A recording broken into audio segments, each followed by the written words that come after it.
പൂപ്പാറ പന്നിയാർ പുഴയിൽ ഒഴുക്കിൽപ്പെട്ട് കാണാതായ കുട്ടി മരിച്ചു. കണ്ണൻ ഭുവനേശ്വരി ദമ്പതികളുടെ 2.5 വയസ്സുള്ള മിത്രനാണ് മരിച്ചത്.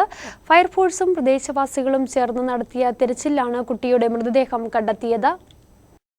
പന്നിയാർ പുഴയിൽ കാണാതായ 2.5 വയസ്സുകാരന്റെ മൃതദേഹം കണ്ടെത്തി.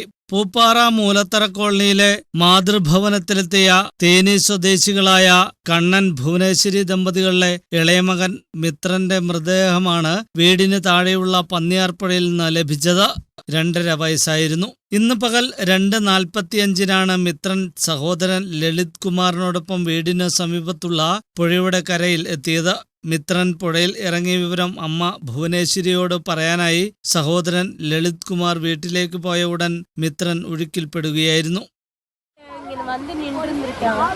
அவங்க அம்மாவை கூப்பிட போகணும், அதுக்குள்ள கீழே விழுந்துட்டு இறங்கி தேடி சின்ன பையனும் அவங்க தம்பி அண்ணனும் பந்திங்க நின்றவங்க தம்பி உள்ள விழுந்துட்டியா அண்ணே அவங்க அம்மாவை கூப்பிட போகணும்.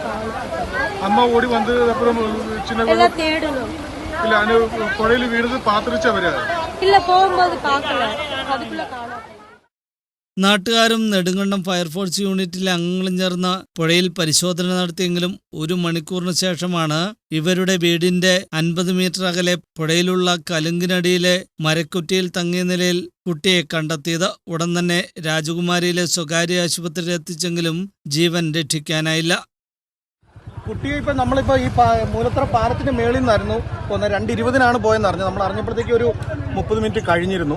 വന്നു കഴിഞ്ഞ് മേൽവശം പോലുള്ള ഭാഗം നമ്മൾ ഓരോ പാറയിടുകൾ ഇളക്കി പുല്ല് ഒരുപാട് ഈ വേസ്റ്റുകൾ തുണികൾ വരുന്ന കാരണം ഇങ്ങനെ കുരുങ്ങി കിടക്കുമായിരുന്നു. അതെല്ലാം മുറിച്ച് മാറ്റി ചെല്ലുമ്പോൾ പാലത്തിന്റെ താഴെ ഒരു തടിക്കഷ്ണം ഉണ്ടായിരുന്നു, അതിനകത്ത് ഇടയ്ക്ക് കുടുങ്ങിയിരിക്കുമായിരുന്നു.